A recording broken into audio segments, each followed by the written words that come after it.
For the pledge, please. I pledge allegiance to the flag of the United States of America and to the republic for which it stands, one nation under God, indivisible, with liberty and justice for all. And for those that are so inclined, we're going to have a short prayer to open the meeting. Lord, please bless this meeting and all the participants therein, and including the people that are watching us on TV, and help us and guide us in making wise decisions that reflect the best interest of the people of the city of Canby. After the meeting is over, help each one of us to get home safely. In your name, amen. Okay. Now, we've had a chance to read the minutes of the last meeting. Can I have a motion to approve the minutes? Mr. Chair, I make a motion that we approve the minutes from the March 23rd, excuse me, from the February meeting, February 23rd meeting, Okay. 2015. Second. It's been moved and seconded that we approve the minutes of the Planning Commission on February 23rd, 2015. All in favor say aye. Aye. Opposed? I get to use this. I know. So there is no public hearings this evening. New business. Mr. Brown, you've been a busy fellow. Rewriting the tree ordinance. Not too busy. We do have on the agenda a fairly quick rendition of some amendments that I thought of in my sleep one night. And so I woke up and said, I better jot these down really quick. So I was having a nightmare about your concern about the tree ordinance, maybe. Anyhow, I don't know, because the commission has never really specified, other than that you had some concerns, so I don't really know what concerns you have, but staff has experienced some issues, and we were here with you as you have been working with the tree ordinance, so I came up with a few proposed amendments, and I did it in an informal manner, not knowing how you might react. And so if you like any of these proposed changes, we'll have to come back one more time with a public notice and hearing to review an actual text amendment and the exact wording thereof in the sections of the code that would be applicable. And one of the things I wanted to accomplish tonight and a week prior to this was simply to put all of the tree ordinance stuff together in one spot so that you would become a little more familiar with it. We have chapter 12.32 of the Canby Municipal Code, which is called the tree regulations. And when that ordinance that's existed for quite some time was recently amended in 2013, we also gave you a revised copy of that shows the crossouts and the additions. And I wanted you to see that so that you knew that we've had a tree ordinance forever, and we just merely amended it in 2013, but it was a significant amendment. We got rid of several pages of it and then made a few other changes in the definitions and things like that. And then one of the two other big changes that occurred fairly recently is that we adopted this tree planting and maintenance policy. And that is where a lot of the day-to-day issues of dealing with trees are actually contained. It's in that tree policy and not in the actual city ordinance section. And then along with that, we adopted a brand new street tree list. It's not a list for private property owners trees. It's a list specifically for use for street trees, and generally speaking, street trees are established through the ordinance with partitions and subdivisions with new development. It gives us an opportunity to give Canby potential tree-lined streets. If we don't have a requirement like that in the code, which we've always had, we had that before this 2013 amendment, we leave whether we get tree-lined streets completely up to whether individual homeowners that buy homes and move into them as to whether they want to plant a tree or don't want to plant a tree. And so the intent of the ordinance was to help on the street tree portion of the ordinance, was to help us create a good urban forestry canopy specifically along our streets. And in a... Is that, you're talking about on public right-of-way, is that? Right, and if you look really closely in the definitions and such, it technically talks about in the public right-of-way or an adjacent easement. And so there's talk of, and we've talked about the tree easements that actually occur on private property right adjacent to the right-of-way, because there's not always enough right-of-way or a portion of the right-of-way that has any green space where we can plant trees, and so oftentimes we have to put them on the private property in an easement as well, and so the tree ordinance addresses that as well. When there is a planter strip, when the sidewalk is separated from the curb and there's a planter strip between the curb and the sidewalk, then there's a place for a street tree, and oftentimes it is in the public right-of-way. But we actually have some instances where there's a planter strip that's actually, usually it's about half on the private property. And that's because it's been a cultural thing in Canby to always have these adjacent 12-foot utility, sidewalk, and tree planting easements on the private property. And one of the reasons that developers do that, and it's developed as a practice, is that lessens the total public dedication for the road. Therefore, it provides a greater utilization of the private property because you're not dedicating right-of-way that's as wide. Therefore, it affects the setbacks, which are from property boundaries or the edge of the right-of-way. And so you're able to utilize more of your private property basically by not having wider right-of-ways. I think a lot of you know that historically the downtown area, which a lot of it was originally residential, we have 80-foot right-of-ways. Then the standard several years, not all that long ago, was typically 60-foot right-of-ways. And then they moved to 50-foot.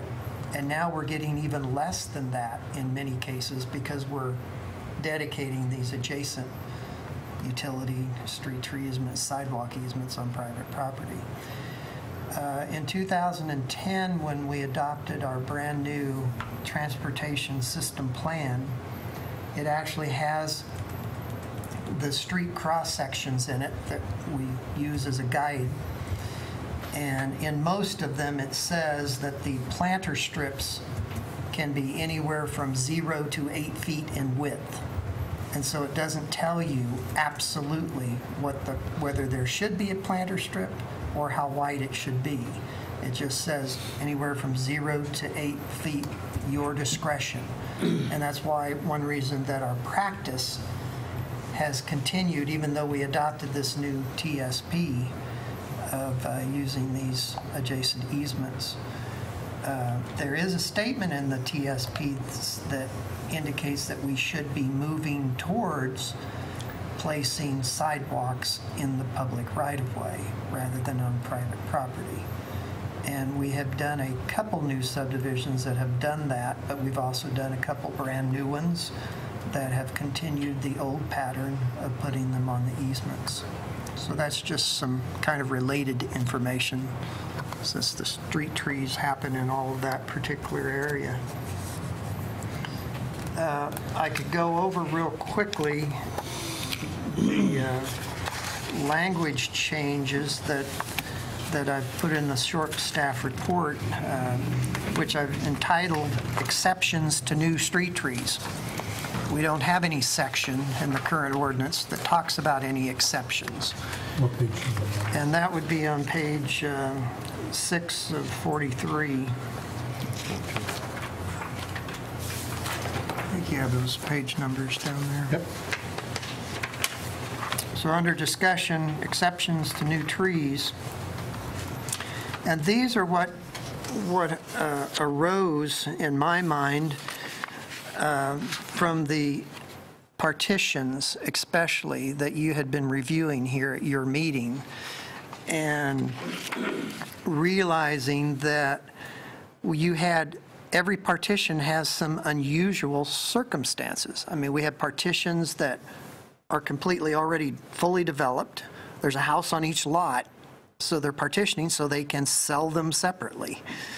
Then there's partitions where there's a house on one lot, but a new lot is being created where a new house can be built, and whether you should treat those differently with regards to trees. And so you've been using your discretionary authority to address those issues. And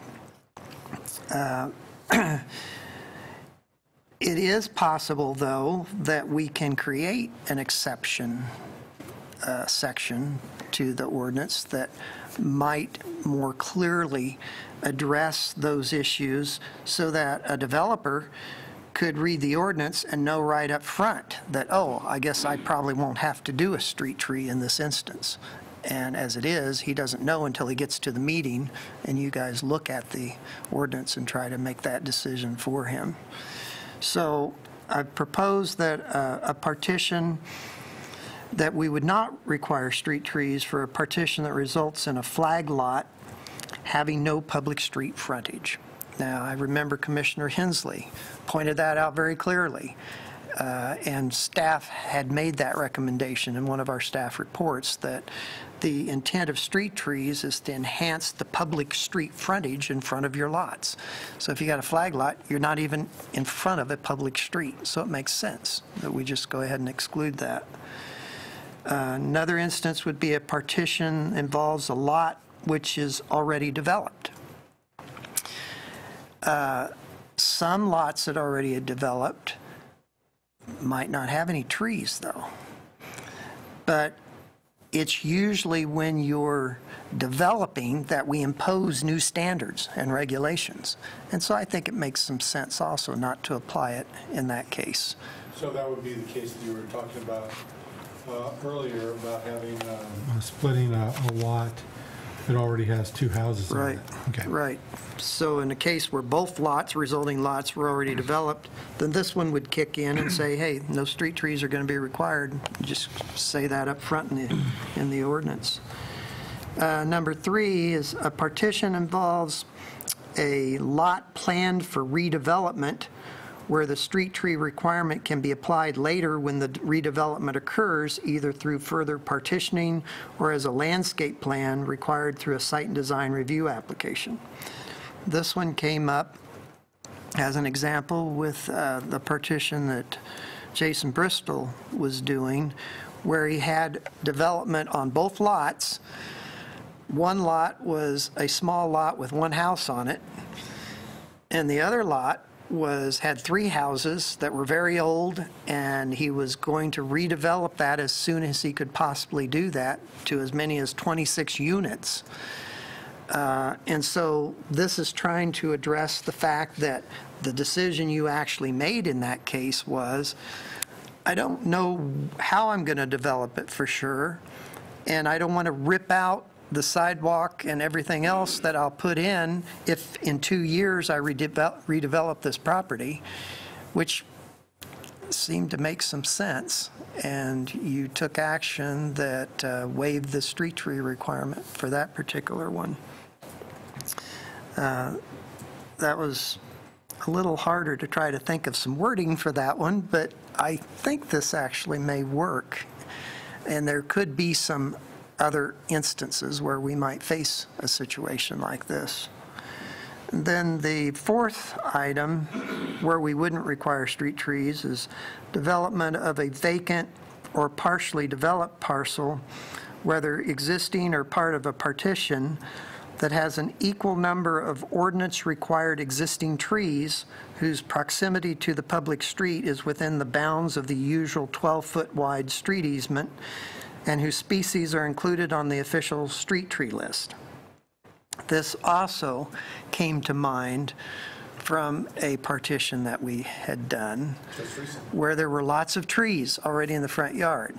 Now, the difference from how I've worded this, though, which we didn't go quite as far into, was were those suitable trees? Staff didn't really go out and analyze what those existing trees were, and were they suitable as what we call official street tree list, because we have an adopted street tree list.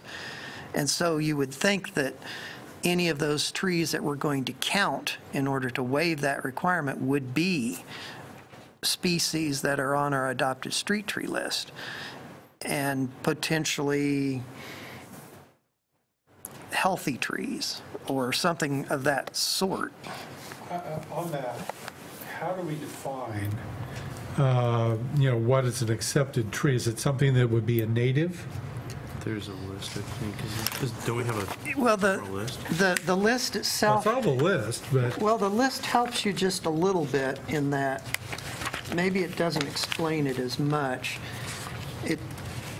It does talk about 3 different groupings of trees based upon their uniqueness of the location that they're at. If you're over overhead electric line, then you don't want PGE coming in and topping the trees, because that ruins them. And so you want to put the right tree in the right place to begin with. So in order to do that, they've indicated 14 types of trees that specifically will never grow up into the electric line, but yet you can still have the benefit of street trees. And so that's one answer to your question. The other is they've chosen these trees that are suitable by picking species that people that know, landscape architects and arborists, et cetera, how the root patterns grow. And they're specifically trees that are less hazardous to sidewalks and damage to streets and to adjacent people's yards. Mainly sidewalk damage. No tree is immune to damaging sidewalks, but some are much less so than others. And the primary way to protect sidewalks is to use guards on both sides of either the street and the sidewalk to prevent the roots from eventually causing damage. And any of the good new subdivisions that I've seen, they place those guards along where they're planting the street trees to help protect those sidewalks. And that's a good thing for the homeowners, because city ordinance says they're required to maintain these street trees and to repair sidewalks if there should be damaged or buckle. And trees can do that. And so there's always that contingent that hates street trees, doesn't want them because they're thinking 20, 30 years down the road, that tree might grow up into the lines, I'm going to have to trim it, it's going to buckle the sidewalk, I'm going to have to spend money to repair the city sidewalk. The city ought to be doing that, not me. But the city doesn't have the wherewithal to do that, so the city ordinance has always been that the private property owners are responsible for the sidewalks, snow removal, tripping hazards, and buckling that might be caused by street trees. And so that does raise issues that we deal with on a day-to-day basis all the time, with neighbors coming in and they can't believe that the city won't help them with that particular issue when they didn't even want the tree to begin with, and it was So some of them will use the word forced on them. Well, not really, because they go in with the development right when the home is leading to occupancy. And so if you have knowledge that street trees are required by ordinance before you're buying your home, then you know that there is going to be a street tree in your yard by ordinance, and that eventually you'll be caring for that tree.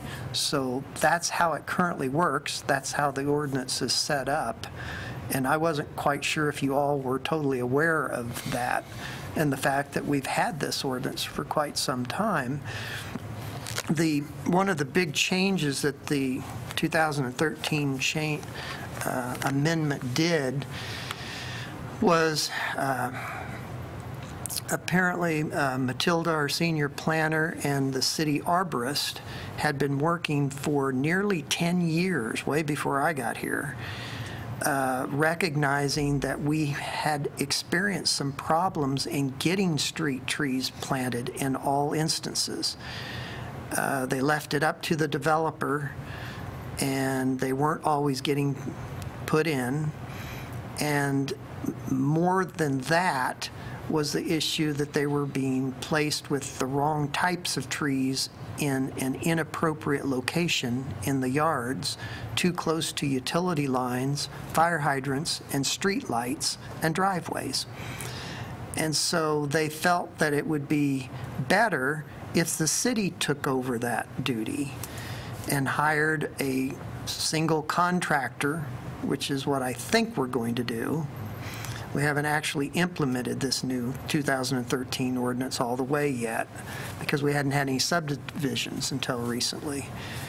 But by training a specific landscape contractor on how our street tree ordinance works and using people that have knowledge of planting trees and putting the right tree in the right place, we thought we'd have more control in making sure the street trees happened and that they got planted with the right tree in the right place, so that didn't conflict with all the spacing requirements that are in the tree ordinance.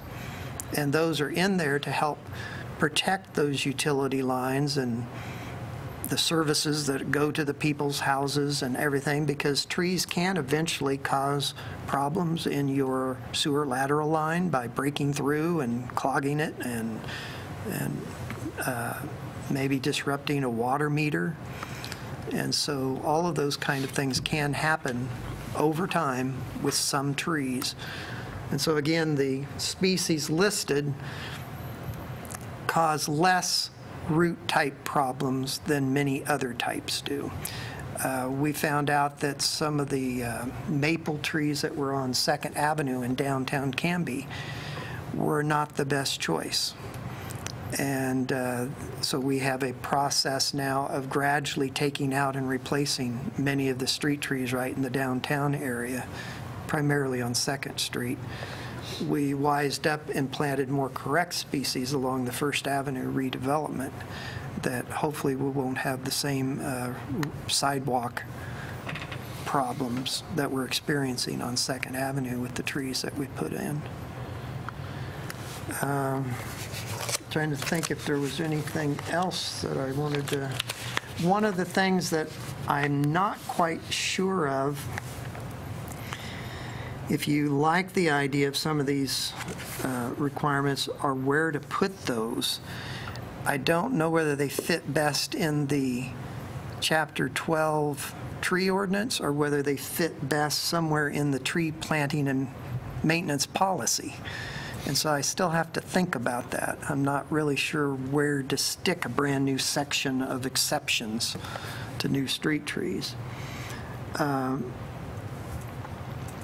One of the other items that I mentioned in here that I probably didn't explain very well is, as we're starting to implement this 2013 ordinance and the change in the street tree with the city kind of taking over, and we take over by having the developer pay a fee instead of planting the tree.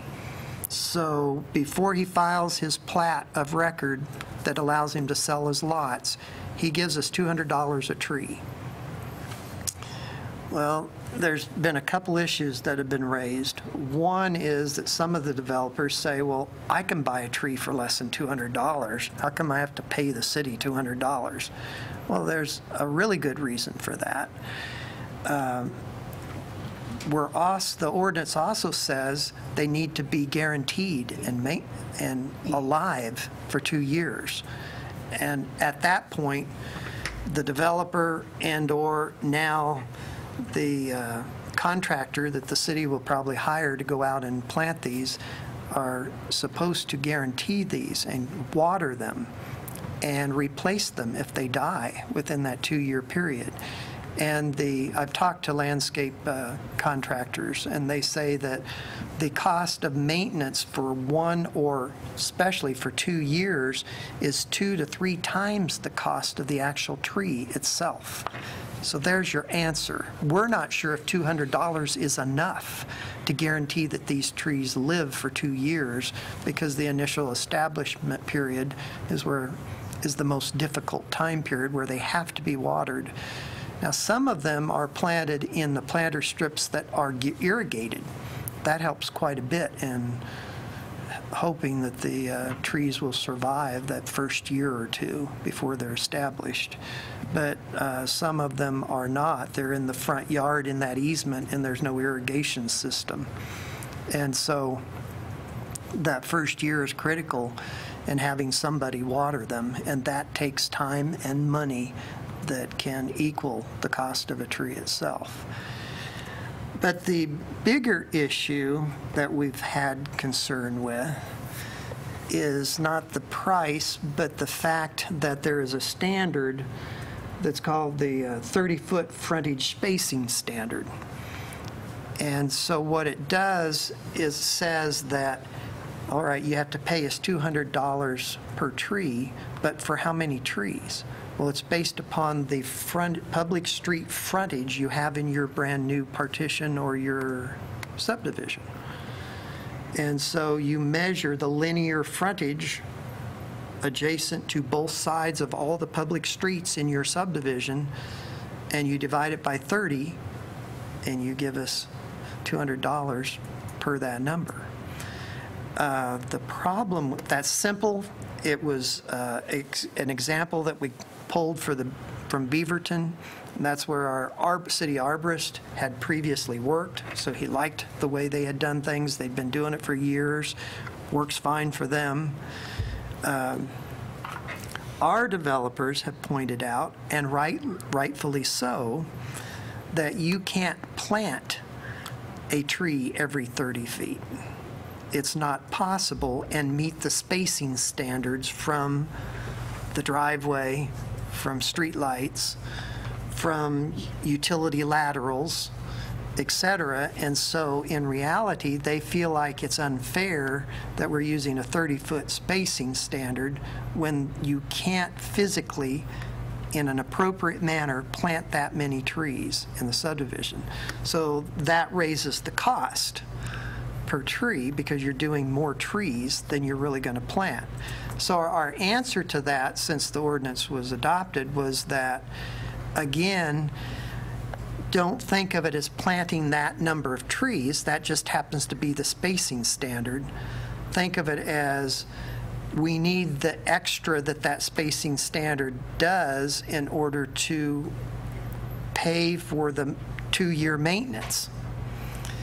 But a better solution that's come to light is for a developer to actually develop a actual street tree planting plan. And so the way I've worded a new section dealing with this 30-foot spacing is not to change it or get rid of it. Leave it there.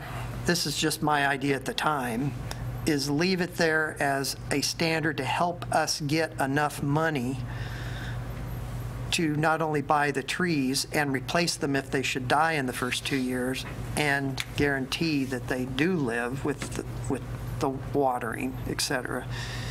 And so in reality, the landscape contractor the city hires won't put them every 30 feet, but we'll use that as a basic guideline that where I can fit 2 trees 30 feet apart, I'll do that.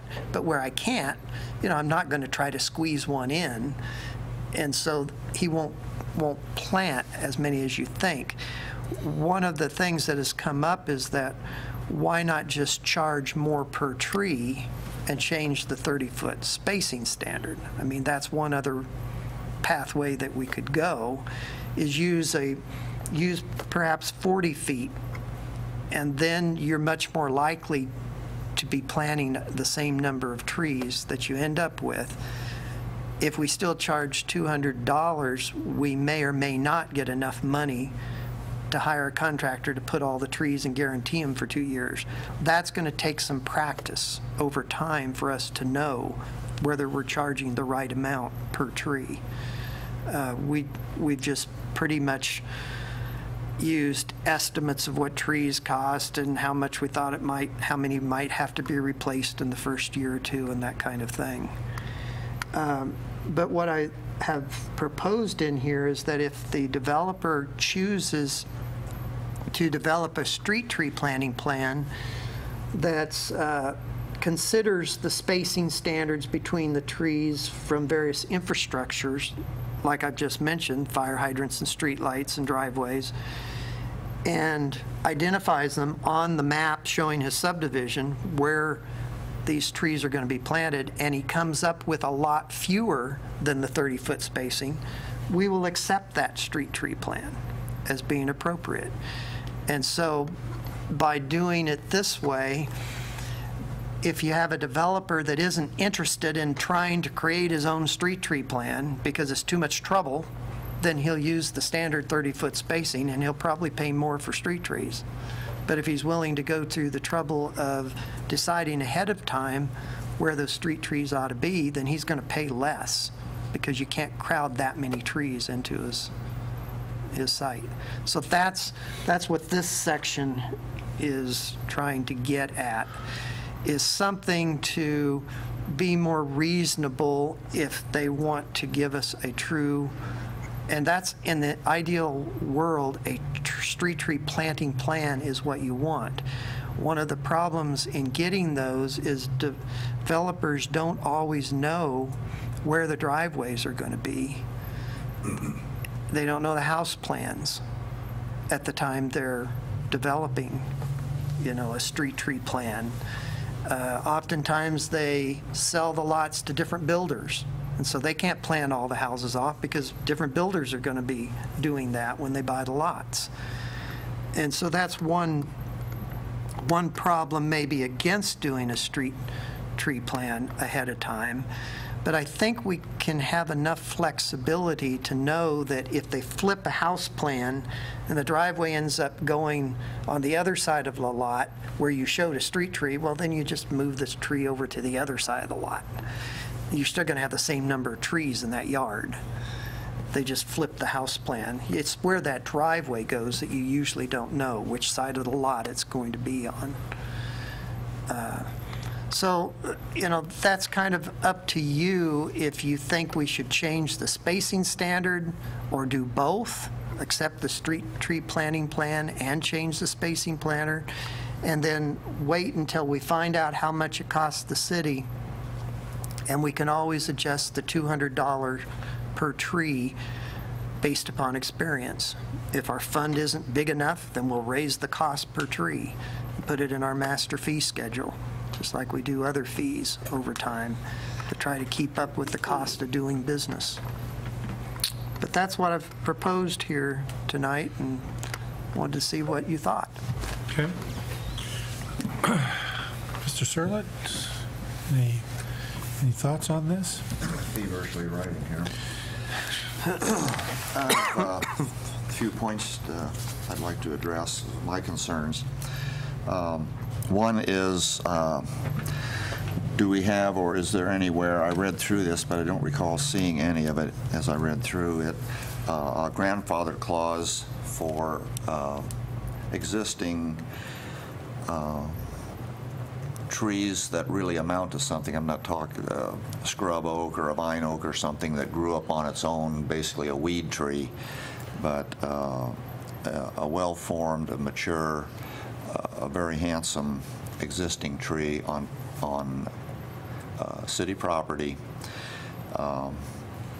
that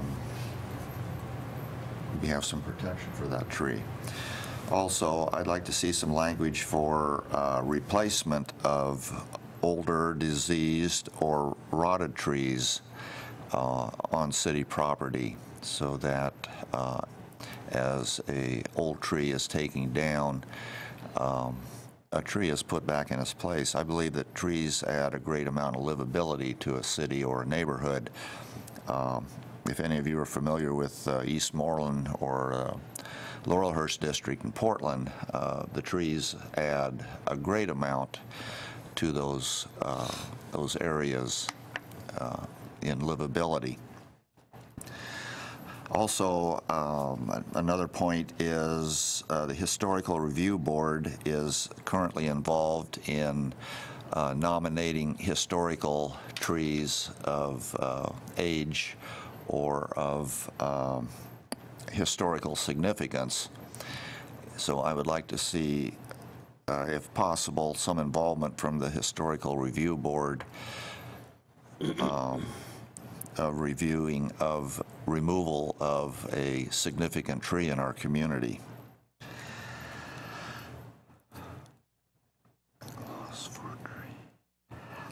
Also, I think, as Brian noted, that perhaps we should include some language for not backing ourselves into a corner, but writing some language that it's open-ended to see if our $200 per tree at the 30-foot spacing is going to be viable. In other words, if the program can support itself. So those are my concerns. Mr. Boatwright, do you have any thoughts or comments? I think the exceptions list is pretty good, and I wouldn't change the 30-foot distance. I think we should leave that until, like they say, we have more experience and know what it is going to cost. Okay. Mr. Hensley. And now it's my turn. I did actually like that existing list that you did do, Brian. That the first couple things there were right on the money with stuff that we've just dealt with, and that was really kind of a pain for us of trying to get around this ordinance. You know, we need to be able to do this in our purview, but yet do what's right for the property owners. So I did like the first four there. The fourth one, I did have the issue of the last sentence of it. Whose species are included on the official street tree list. And I'm not, so what I'm reading there is that if there is a tree that's in that 12-foot wide barrier, if it's not on the list, now we got to take it out and put a new tree in. So I wasn't sure about that. That didn't make a lot of sense to me. I mean, if you already have an existing tree, why are you going to take it out and put another tree in? And that was my first point on the grandfather clause. Yeah. Yeah, I didn't. I mean, I guess there needs to be some kind of lenience there. If it's something that's diseased or if it's something that's, you know, out of control, I could see why that might need to happen. But I'm not totally against the language, Brian. I'm just not sure. I'm not sure that it covers that base the way that we want it to. The 30-foot rule, I'm not a fan of. I'll be totally honest with that. I don't know why that was put into place in the first place, but it seems to be that that's the way that we're headed. So I did like what you did, giving us that leeway, giving developers that leeway to make a plan and bring it here and go, look, this is, you know, 30-foot rule, I've got 500 trees. If I lay this out, I've got 250. So, because then it comes back to a fee, not a tree here. And there's, I think, the difference. I think that's really what they're complaining about.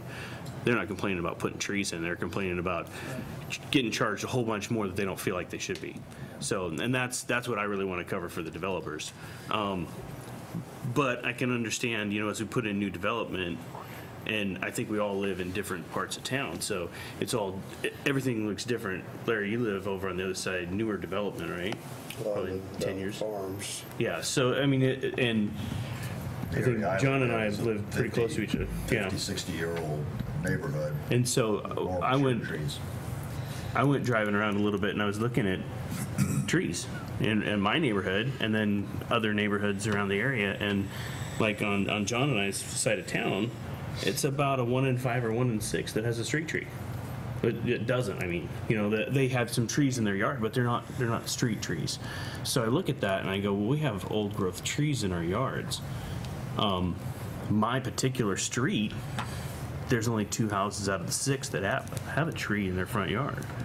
One just got it relocated for him.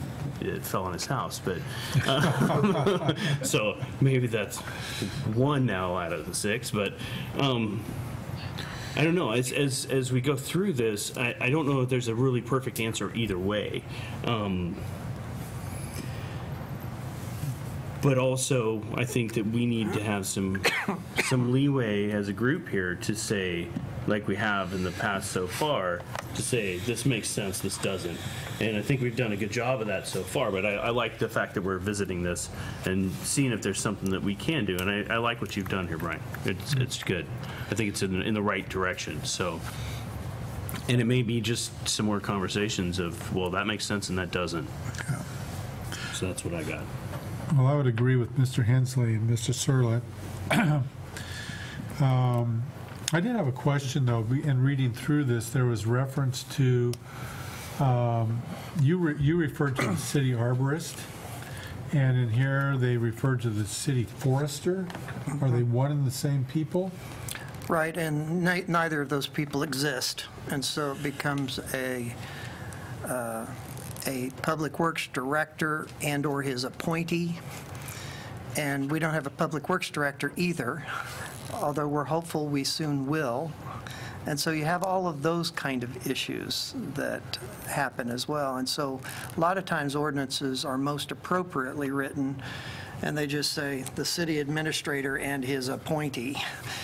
And because obviously he can't do everything in the city because of issues like changes in staffing and all this kind of stuff that happen all the time. We have numerous places in our city code that talk about the superintendent of such and such that we've never had for 20 years and those kind of references. But we still get the business done and we still enforce the code, but not according to the T. So technically it should be amended, but we never get around to it because amending codes is very laborious and difficult to do. And so there's lots of things like that in the code.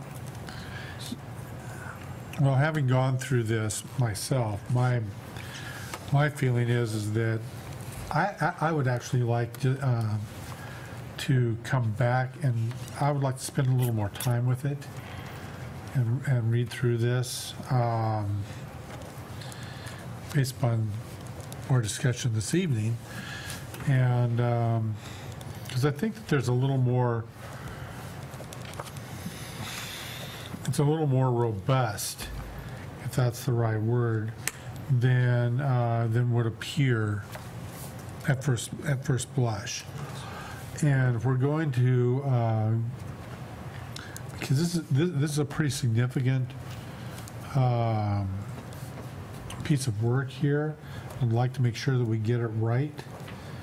And I read through it pretty thoroughly, and so I want to make sure that all of us have an opportunity to be on board with that. We will soon have a new member of the commission. I would like to give her an opportunity to read through this and give us have some input as well. Mm-hmm. So my suggestion would be is that we table any decision until the next meeting, defer any decision until the next meeting. so that we can go a little more in depth as the four of us, and that our newest member will have an opportunity to read through it as well. Have any thoughts on that? That sounds perfectly fine to me. Right on that. Okay. Because there's a lot here to look at. There is a lot, and like I say, and Brian, I think you've done a great job in clarifying a lot of issues in my mind, and simplifying things. And so I'd just like to make sure that we aren't revisiting this again in 2 years. So let me recap just a little bit. Make sure I understand. So you want to potentially look at the ordinances and the tree planting policy, possibly even the street tree list, in its entirety a little bit more, and maybe discuss the street tree spacing a bit more, but you all seem to be pretty much in acceptance of the proposed exceptions provision. Yeah. And then, is there any desire for me to move forward in trying to figure out where I would put this in the thing? Or do you want to think about that more, whether it should be in the ordinance section or in the policy section? Can I speak to that one? Yeah, sure. My personal opinion would be, I would like to take this back home with me, do some more reading in it, because I went through it twice, and I think there's still things that I missed. And if we brought this back as another discussion point, we could sit here and do the same thing we're doing right now, and maybe at that point have different perspective of this and be able to give you that, this is where we think it might need to go. Or, you know, because I see what you're saying. You're not sure where to even put this in the code. Yeah. And maybe going through it a little bit more and then discussing it a little bit more, we can find the right spot for this. So we're not going to have to do this, like John's saying. We're not going to have to do this again in 2 years. That's my goal. I don't want to have to mess with this. I don't want to have you mess with it again. I want it right. But I think that taking a little bit of time here is the right way to do this. Sounds great. Yeah, let's not do an Affordable Health Care Act with this one. Now you have to read the ordinance to find out what's in the ordinance. I did want to share with Commissioner Surlett that in implementing the tree ordinance, we have people constantly filling out street tree removal permits, more often than we would like. And they're unhappy, dissatisfied with the trees that was placed by the developer in the front yard of their home for all sorts of reasons. It's blocking my view, it's ugly, but most often it's causing root problems, and it's eventually going to cost me money, so I want to remove it. And so most often we have agreed to allow those trees to be removed if there is some obvious issue that it was planted in the wrong place, even if it's a healthy tree, if it's going to obviously cause or is already causing damage that's going to worsen. But they do require them to replace the tree. And there are certain circumstances where the property owner says there just isn't, and there often isn't, any other place other than where it was that's suitable in their yard. And so then they have them plant the tree in a park. That's how the city arborist or city forester has dealt with the replacement policy that the city has on street trees that we required a developer to put in, and then just to turn around in 3 or 4 years and allow somebody to remove them when they're still perfectly healthy. We do most of the time require a replacement tree when possible. I don't believe I saw any wording in the code that actually says that, but that is our practice. That's what I would like to see, Yeah. something in black and white that implements that policy. Okay, so we will, I assume that no decision was expected this evening. No, It's just discussion? just some guidance. Yeah. Thank you. We'll put that on the agenda for decision next on the 13th. So we have a final decision, approval of final findings for Bristol minor land division, MLP 15-02-486 on South Knott Street.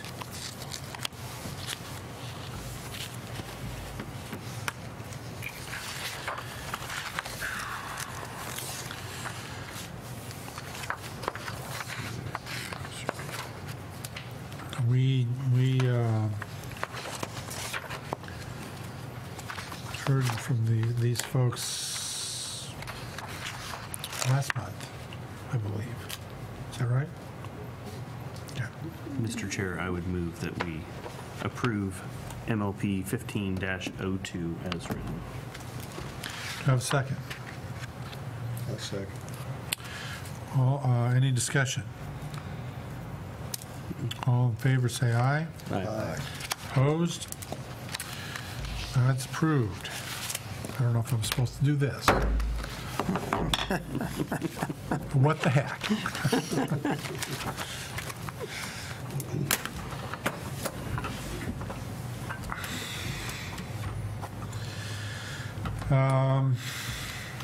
Our next regular planning commission meeting is scheduled for Monday, April 13th.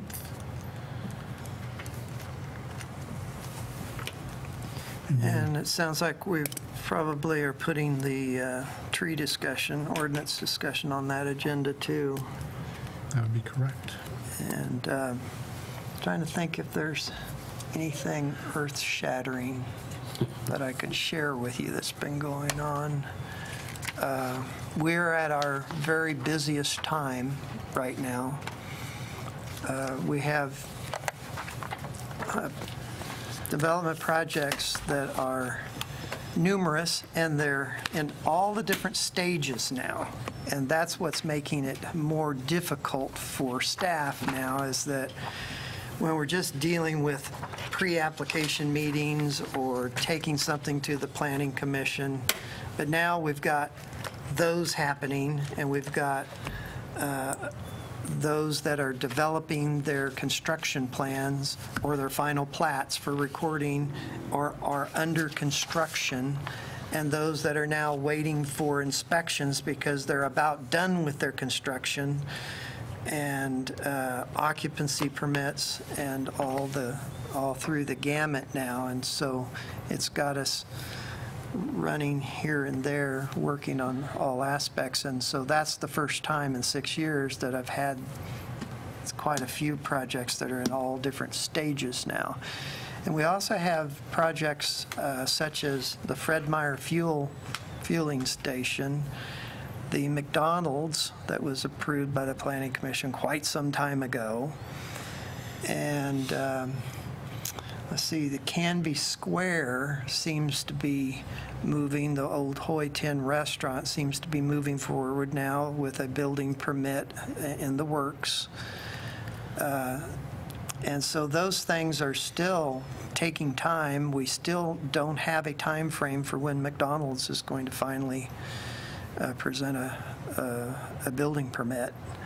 And Fred Meyer has been contacting us on and off for the past 3 months with their engineers developing final construction drawings, but we still have no idea when they're going to actually submit for a building permit. So I thought I'd just bring you up to date on those projects. They seem to be moving forward, but we still don't know their exact time frame. Well, you would think that after we've all done the heavy lifting on this, that they'd be excited to get going. Yep. Well, I see they've started putting the first house in on our one we met on here a while back on the north of the St. Patrick's development in there. Yeah. So. And then we have a model home going in on the Dinsmore Estates Phase 2. And then we have 3 permits in the office for new homes that came in due to some work staff did with the county to accept applications before the lots are actually created, because the plat isn't actually, it was to be filed record maybe today, but they applied for those permits last week.